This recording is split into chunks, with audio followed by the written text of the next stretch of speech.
There's a softening that happens as the weather gets warmer. We hold on so tightly during the cold months, and then all of a sudden one day we go outside and we no longer have to brace ourselves for the chill. And it feels like in that moment, that's the moment we let go a little bit. We soften into the warmth. There's an easefulness to life. At night, I sleep with the window open, and this week I started hearing the crickets again. It feels like the crickets mark such a turning point, a reminder of a time when life was a little easier. But we have to go through the dark to experience the light, and I think that's the same with emotions. We're so used to distracting ourselves from the difficult emotions that life brings. But when we fully allow ourselves to feel the darkness, to feel the sadness, we give ourselves more space in our body to feel the light, to feel good, you know?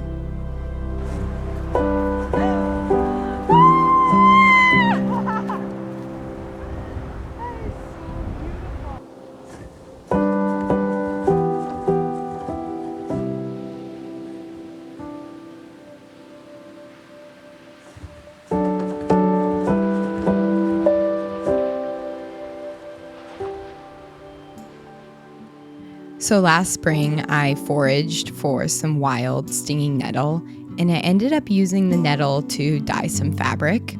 With plant dyeing, you can add iron or aluminum to your dye pot to change the colors in specific ways. Last year, I added iron to my dye pot, and the iron ended up kind of darkening the color to be sort of grayish. I'll be honest, I didn't love the way it turned out, mostly because nettles are supposed to dye fabric kind of a tannish green, and that was what I was expecting. So this year, I found a big patch of nettles near a little stream and harvested as much as I possibly could. My plan is to use my aluminum dye pot, which hopefully will actually saturate the color and not darken it like the iron did. I plan on sewing some seat cushions for my little built-in, and so I'm gonna use this dyed nettle linen for that project. The thing about plant dyeing, most of the time it actually requires so much more plant material than you realize, which I was really lucky to find a huge patch of it nearby. I'm going to let this cook for about 1 hour and then let it sit in the dye pot for 24 hours after that to infuse.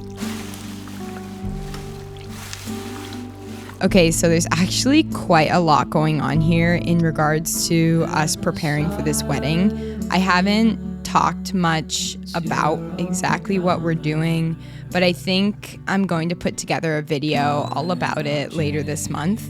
But basically, my whole family has been working together to get everything all done. The wedding is in about 3 weeks, so life has felt just a little hectic lately. This week, I'm trying to prep some things for the week ahead just to make my life a little easier and easeful. Today, I am making a big, giant batch of granola.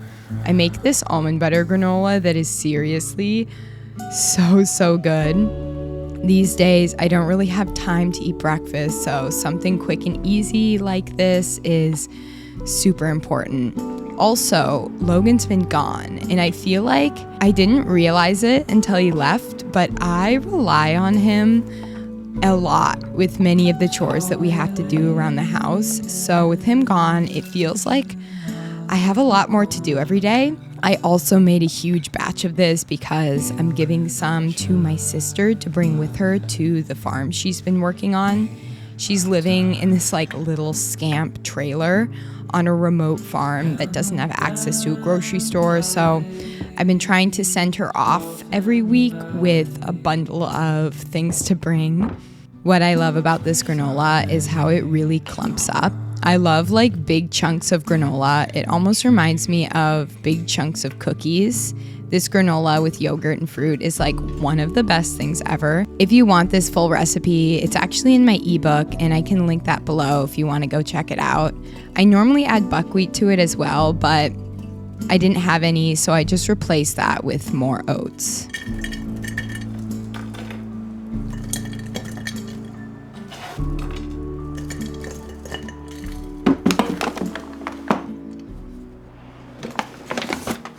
I let the nettles cook for about an hour on low heat. So I also saved the young nettle leaves to eat. The lighter colored, newer leaves are less bitter and have a really nice flavor. It's one of the most unique flavors. I would describe it to taste similar to spinach, but also reminiscent of cucumber. Using gloves, I removed all the leaves from the stems. I don't like to eat the stems because they are very fibrous. I then blanched the leaves in boiling water for about a minute.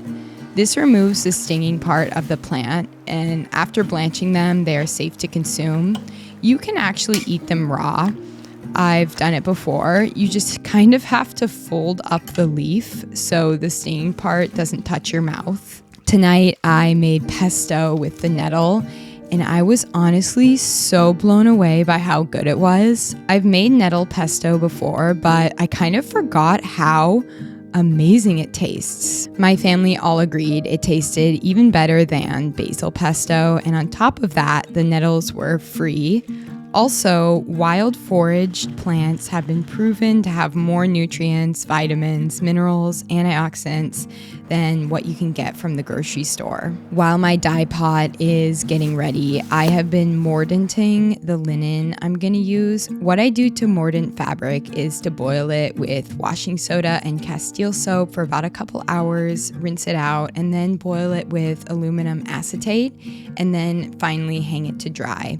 Mordanting fabric is super, super important when you are plant dyeing. A lot of people don't know this, but nettle contains many healing properties as well. I think wild plants probably are the healthiest foods that we can eat because you're picking them fresh and eating them that day, as well as them being naturally organic. Nettle is really rich in antioxidants. It also contains compounds that are known to have anti-inflammatory properties. This spring, I'm gonna try to pick a bunch and then dry the leaves to make nettle tea all year round. So my life these past years has felt really fragmented, having to leave every winter. It is nice to see new and different things, but I've reached this point in my life, and maybe it comes with age, but I'm kind of tired of having such a fragmented life. Something that I've been really loving lately is just the rituals of everyday life, finding the sacred in routines. It just feels really good and really grounding, and I'd like to figure out a way to have a more permanent lifestyle here, a way that I can actually get through these cold winter months and not have to leave every year. Being able to plow the driveway is definitely the biggest issue that I have to deal with, but we can't plow until we widen the driveway, and widening it will mean taking out a bunch of trees and using the excavator, and so I just don't even know if that's a realistic thing that will get done this year. Yeah, just feeling so uprooted all the time has just been causing me to feel a little burnt out. I think the thing I'm really craving is just this feeling of setting roots somewhere permanent. Okay, so we had another day of working on the property. We are pouring some concrete and starting to get some of the bigger parts of this build out of the way. There was actually a lot that went wrong on this day, but I will tell you the story of what happened next week. So the night before the wedding, we're going to have 20 or so close friends and family over. I'm going to be making part of that dinner. Tonight, I wanted to test out this sourdough burger recipe. The buns will be a sourdough base, and then I'm going to make some mushroom lentil burgers. I've never made sourdough buns. That's why I kind of wanted to test out this recipe tonight. They turned out so good, honestly, but here's the thing, it actually took me quite a long time to make this dinner.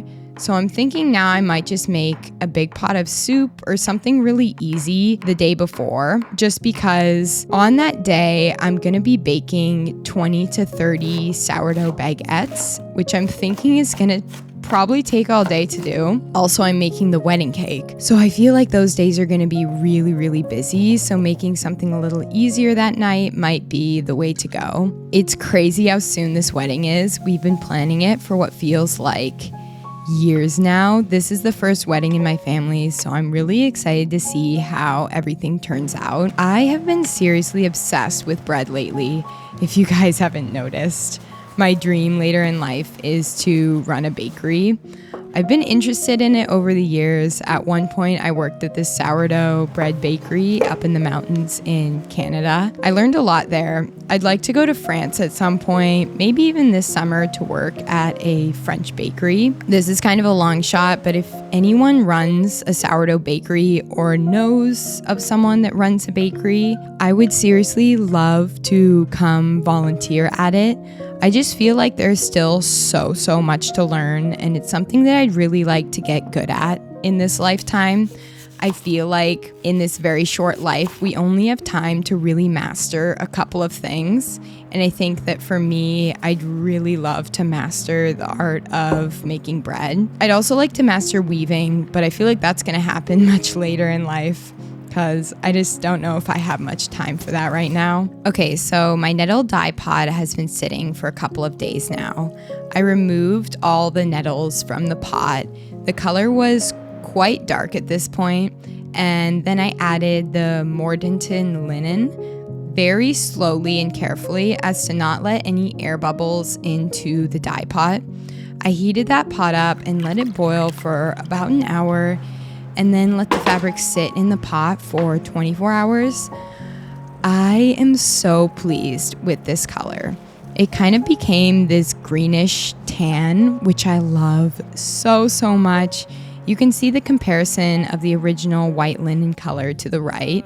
I love plant dyeing because you never really know what it's going to be, but I think this one turned out really good. Anyways, we are at the end of another video. Thank you all for watching and supporting me along the way. And yeah, I really appreciate you all.